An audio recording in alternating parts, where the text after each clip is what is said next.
Well, we could start by taking the selector shaft out, but first of all I'm just going to loosen off this ring here, if it will.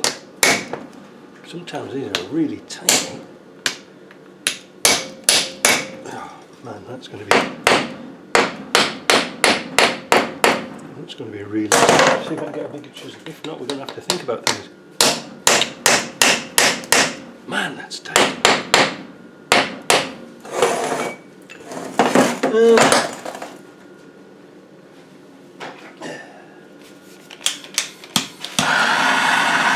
it up. You don't know if it's tight or it's rusted. Probably both.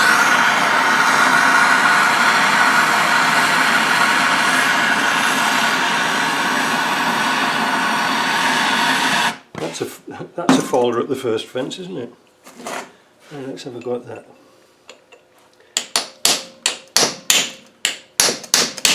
Is it moving? Yes. And it was rusted. Yeah, it's rusted. It's a bit warm, but it's rusted. So we've loosened that off. That's good. Next we're going to take off this top cover. This is where we have to be clean. So I've cleaned all the bench off. Need a 19mm to get that nut off here.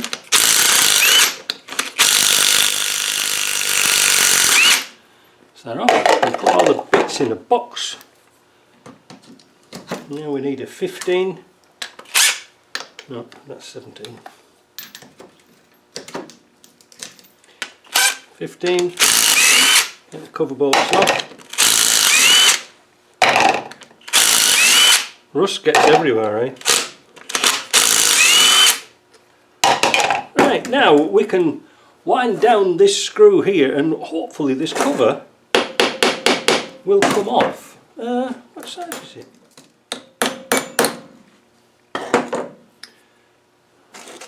Not like that, it's got dirt in the bottom.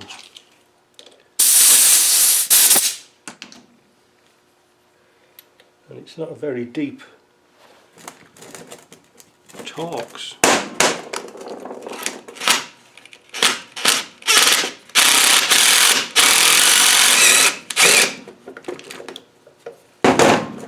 There we go. We'll put that back in the box. So there's the cover. The needle bearings look really nice. The seal hasn't been leaking. Oh, we'll put that in this box there. Now the next thing we can do, oh, we've still got some oil in there, is get that oil out. Just wait a minute, I never saw that.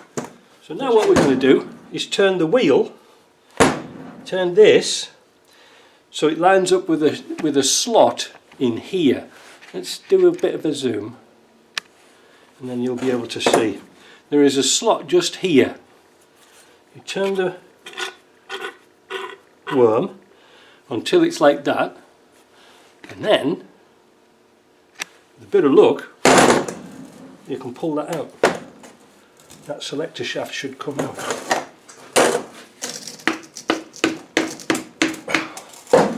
And of course it isn't. Why isn't it coming out? It should come out. Oh, I see.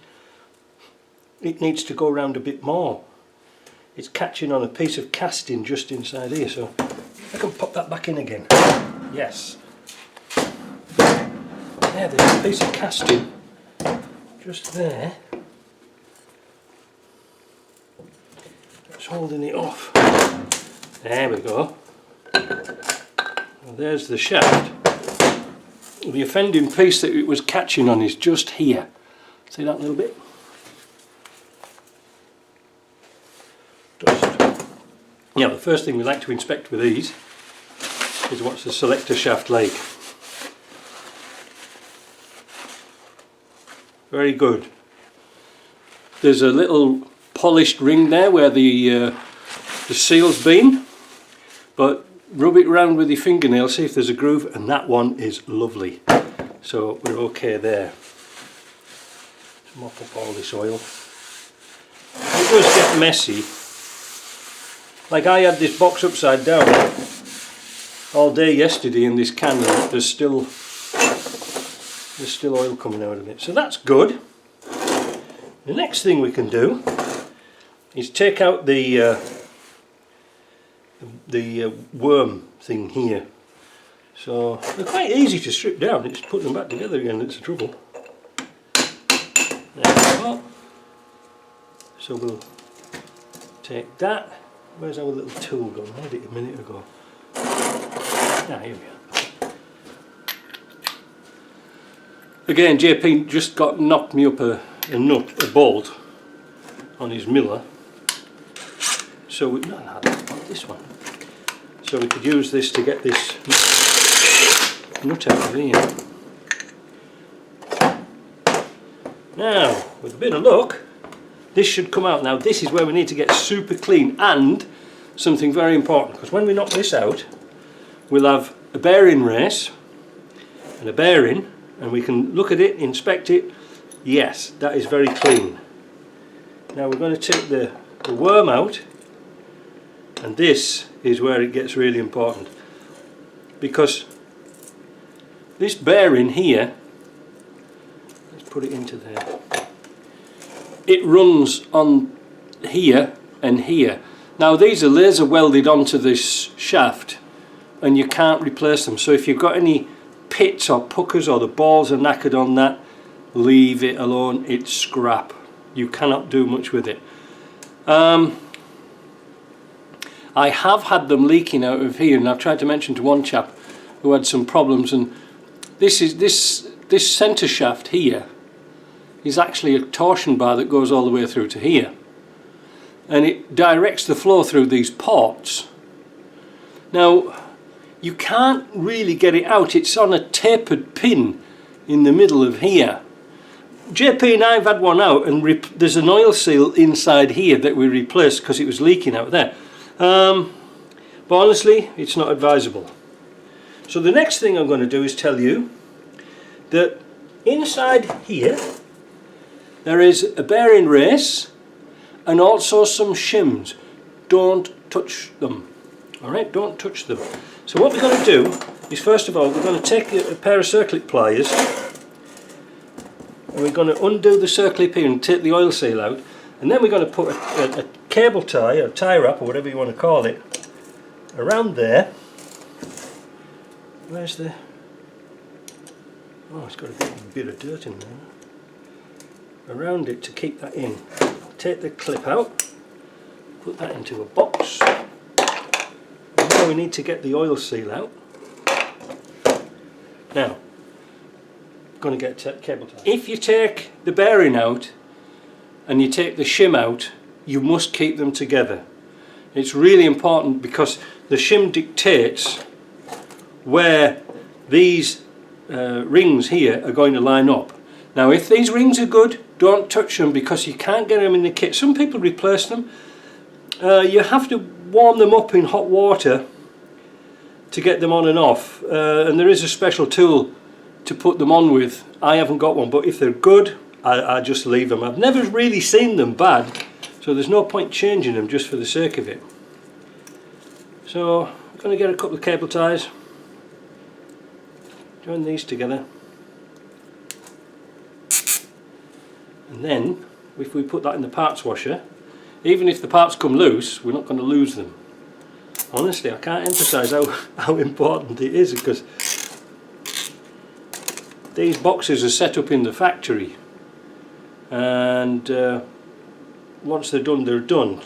So if you ever have to replace this piece, which is really expensive, then you've got to set up the shimming, and it isn't really worth it, honestly.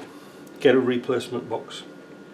So the next thing, now we're happy that's not going to fall out, we'll take the snap ring out at the bottom here. See how easy it is to get out? Thumb in the middle, pull it out.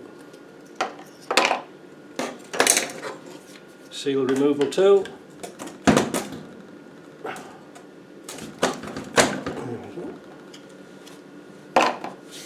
And this is the hydraulic seal.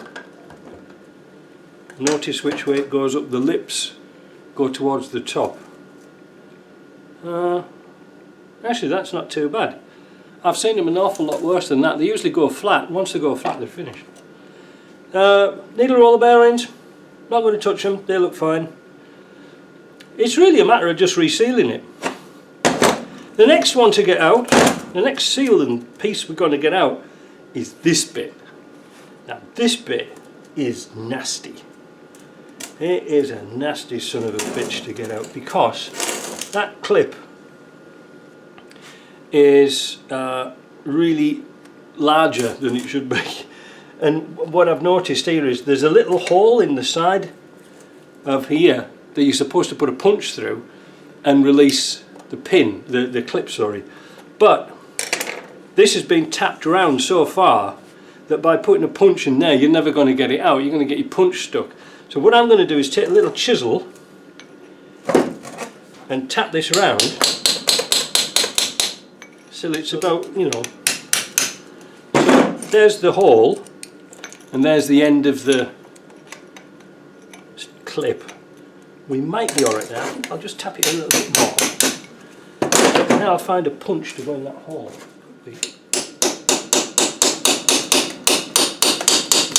Can you see it coming out?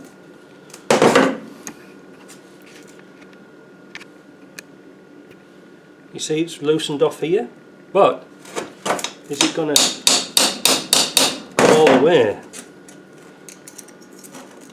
Yes.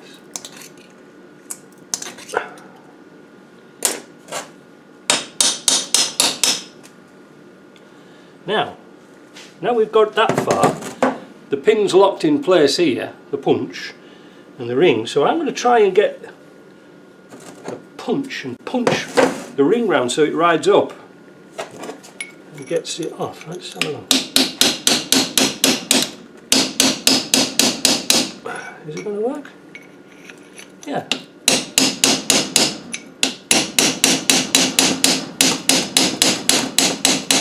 It's lifting out all the time, so now I've got a big gap there, so I can get a big screwdriver. Be careful of these. Don't let it spring out. That's why I'm trying to keep my hand over it. It's not so it's a secret. I just don't want it to go flying across the room. There we go, that's the ring out. And you can see perhaps in here where the sand's got, so I'm going to blow all that out. The pin has gone in, and you can see how there's a groove around here. Just let me blow this out and I'll show you.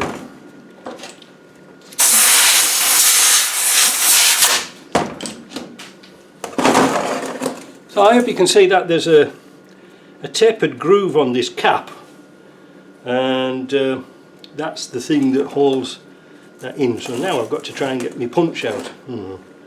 Let's have a go.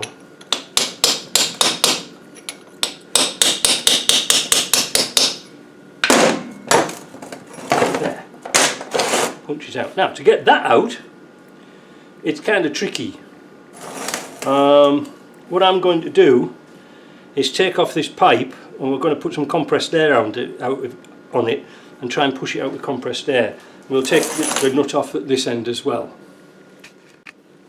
I'm using a nut spanner like this, a tube spanner. Can you see? They're thicker and they've got a slot in them. If you use a regular open-ended spanner, there's a chance if they're tight you'll round off the nut. And these pipes aren't cheap, so we try and protect them. Let's take them off. And like I said, the next step now is we've got to take out the piston, the rack and the nut, and then it's all just about stripped down. So they're not that difficult to do, are they? Like I say, it's setting them up that's the problem. There we go. A bit of a conundrum to say which piece comes off first. There we go. So with that out of the way, we get an air gun with a rubber tip. point this away from you, put some air down here. Oh, fuck, that is tight. Let's try that again. So this end cover's proving to be kind of a nasty. It won't come out. It's got some rust in here somewhere. I can't really say where. I did see a little wire brush. Oh, here we go. I've got a little wire brush for a Dremel, and I'm going to go around that groove.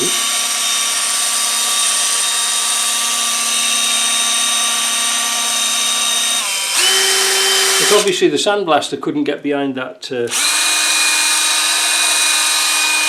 groove there. Now, hopefully, if we put this away again, away from you, and we get some more paper towel. Oh, damn, I ain't got none left. Really nice.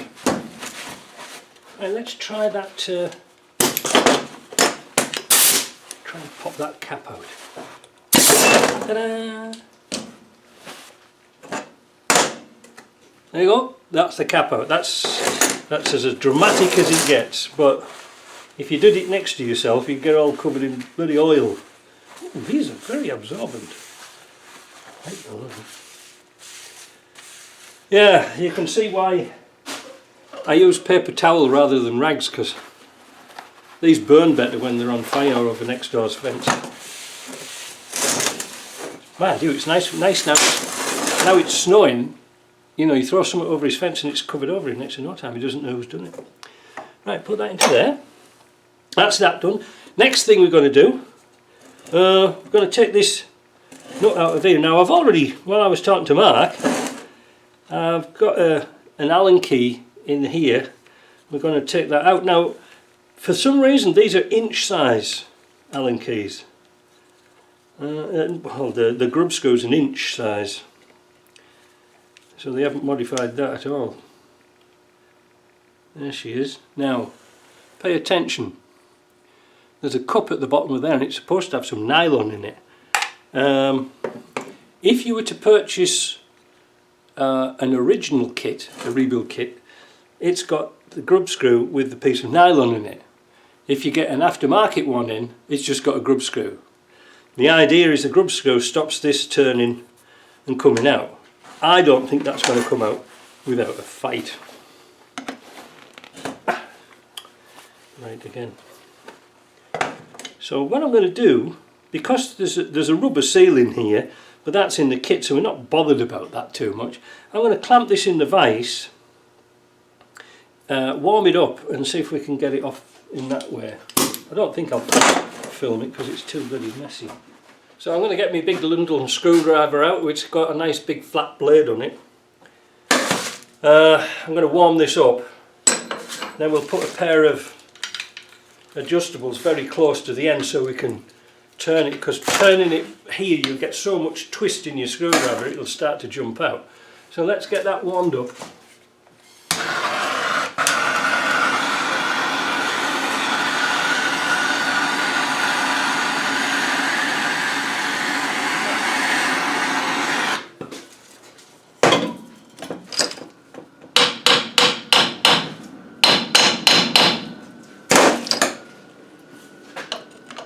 I don't know why they just didn't put a bigger groove in it. There we go, look at that. Heat and hammers. We should do a video one day about how to get rusty stuff out. Just using heat and hammers. Now, of course, this might have a chance of being warm, taking it out. So don't put it in your hand. That would be a foolish thing to do.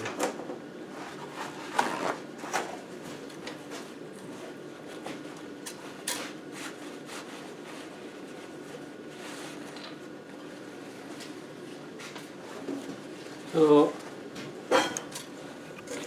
you can see there how rusty the threads were. You can see that seal.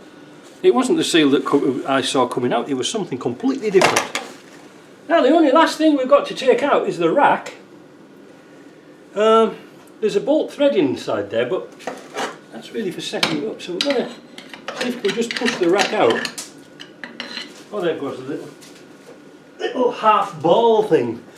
That thing, this flat bit fits against the rack. I'll show you that in a minute. There she goes. So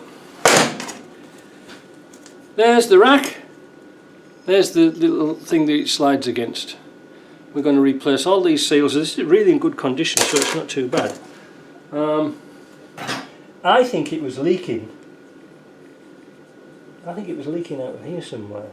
It does. The square seal does seem rather flat.